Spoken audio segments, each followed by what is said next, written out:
So we're going to talk about the transport of sperm. And I just mean how it gets transported out of the male reproductive tract and into the female reproductive tract, where it can hopefully fertilize an egg and result in a pregnancy. And so to do this, we're going to first look at a sagittal view of the male reproductive system.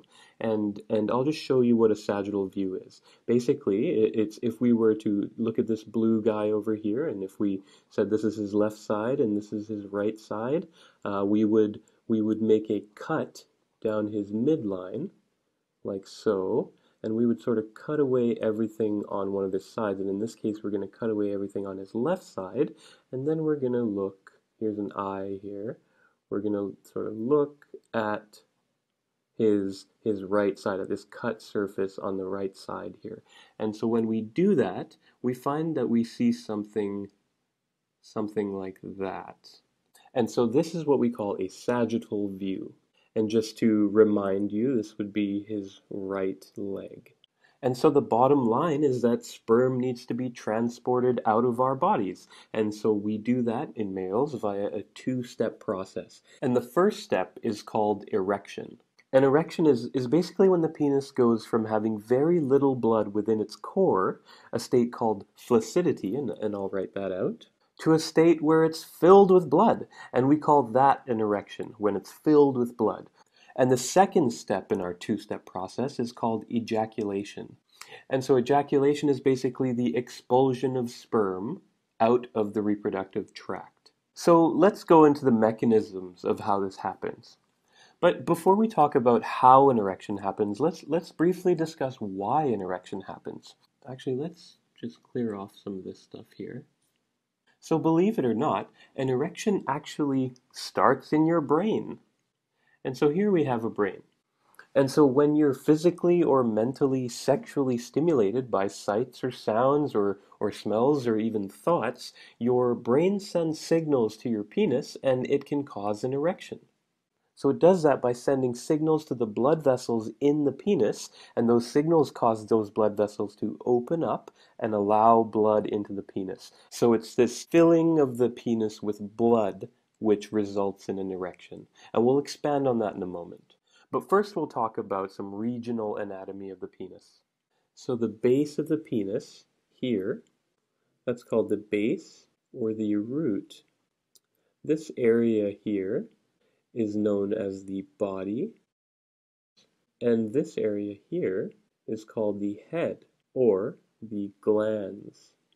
And so what we'll do next is look at a more detailed view of the anatomy of the inside of the penis. The best way to visualize that is if we did something called a transverse view. Transverse view is basically a cut that goes this way across the penis. We'll put our little eye here and we'll look up at this cut surface here.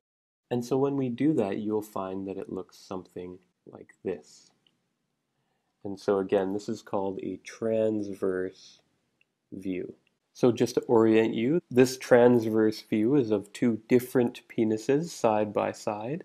So the one on the left is a flaccid penis. It's not filled with blood. And you can tell because it's got a lot more visible blue veins, which you don't see in erection. And over on the right, we have an engorged erect penis. And you can see the veins have sort of been compressed to the sides. So that one's erect. And I'll explain all that in a minute. So in this view, it's quite easy to see the three cylindrical vascular compartments that get filled with blood during an erection. And so these vascular compartments, or chambers, are called the Corpora Cavernosa, and you have two of those, one on each side here, and the corpus spongiosum, which you have down here. By the way, this is the bottom of the penis, the underside, and this is the top of the penis. And also this structure here in the center, this tube, is the urethra. So blood normally flows into these vascular chambers via both dorsal arteries and cavernosal arteries. So here's a dorsal artery, and here's a cavernosal artery here. And so when the penis is filling with blood, blood actually drains out, it leaks out of these cavernosal arteries and into these purple circles that you see called lacunar spaces. And these lacunar spaces run the entire length of these vascular chambers. So there are a lot of spaces there for blood to leak out into, and that's what causes the penis to get engorged. And blood is normally drained out of these chambers by veins with the same name, so dorsal veins and cavernous veins. But under normal conditions, i.e. when you do not have an erection, the blood flow into the penis equals the blood flow out of the penis, so there's no actual net change in erection status. And let's just label these here. This one on the left here is flaccid, and this one over here on the right is erect. And the reason why the one on the left is flaccid is because it has arterioles that are constricted. And these red arterioles, when they're constricted, they don't actually allow much blood into the penis. But over here on the right, the erect penis is sexually excited. And so you can see visually that the arterioles on this side are much more dilated. That is, they let in a lot more blood and thus can cause an erection. And so what's keeping this penis flaccid? What is keeping these arterioles from opening up? Well, it turns out that it has to do with your brain. And so normally little chemical signals from the brain called norepinephrine cause the arterioles to stay constricted. And so we can see a neuron here leaving the spinal cord and sort of sending a signal to the arteriole to keep it small. By the way, a neuron is a cell of the nervous system responsible for sending messages. But over on the other side, on the erect side, there's another neuron, actually a different type of neuron, that actually sends a different signal to the arterioles and results in them opening up and allowing blood into the penis. And so the signal that this neuron is sending, it's called norepinephrine.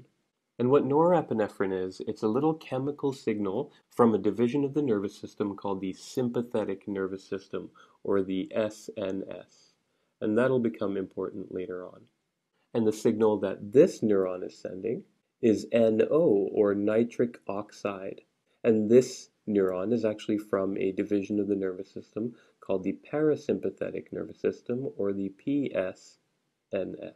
And so as these arterioles dilate and allow lots of blood into these sinuses here, they actually fill so much that they push outward against the edges and compress the venous drainage of the penis. And that basically prohibits flaccidity. Thus, it results in an erection.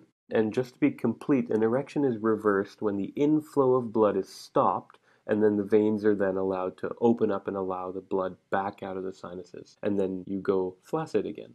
And that might happen when the nitric oxide from those green parasympathetic neurons stop being produced. And one last thing before we move on. You might be thinking, Vish, you told us that these arterioles dilate and allow blood into the vascular chambers. Well, what's to stop the penis from sort of filling up indefinitely? And we actually have, if you look at these yellow circles here, the three of them, they surround our vascular chambers and they sort of prevent them from overexpanding. And these wrappings are called the tunica albuginea. And they're just sort of a supportive structural tissue. Okay, let's just clear off some of this stuff and move on to the second phase, which is ejaculation. So we'll start with a definition. What is ejaculation? Ejaculation is the discharge of semen from the penis, and you normally discharge about 3 to 5 milliliters per ejaculation. And in that 3 to 5 milliliters, you actually pack about 300 million sperm. And ejaculation happens when basically a critical level of sexual excitement has been reached. So sexual stimulation actually causes nerves in the penis to send chemical signals to the spinal cord and brain. And then basically the brain and the spinal cord send messages back to the penis to cause ejaculation. And there's 2 phases to ejaculation in itself. So we'll start with our erect penis here because now we're sexually excited. And remember, now that we're erect, we've filled these vascular chambers here with blood. So the first part is sympathetic nervous system stimulated.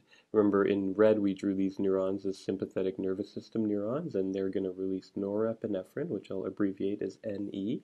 onto all of the following structures: the epididymis, the vas deferens, the accessory glands, and the ejaculatory duct, which is here sitting inside the prostate gland. And so to respond to that norepinephrine, these structures that I mentioned here actually contract and emit semen into the beginning part of the urethra. Now in the second phase, the semen is now sitting here at the beginning part of the urethra, and the smooth muscle of the urethra itself all along its length, and this muscle at the base of the penis, called the bulbospongiosum muscle, they then contract and sort of expel the semen from the urethra out of the tip of the urethra called the meatus. And that's basically the process of ejaculation. Now, all of these muscular contractions are associated with a feeling of extreme pleasure. And actually, you also get full body physiological changes. For example, you see a decrease in heart rate and blood pressure after ejaculation. And in some, the process of ejaculation and the whole body physiological changes is called an orgasm.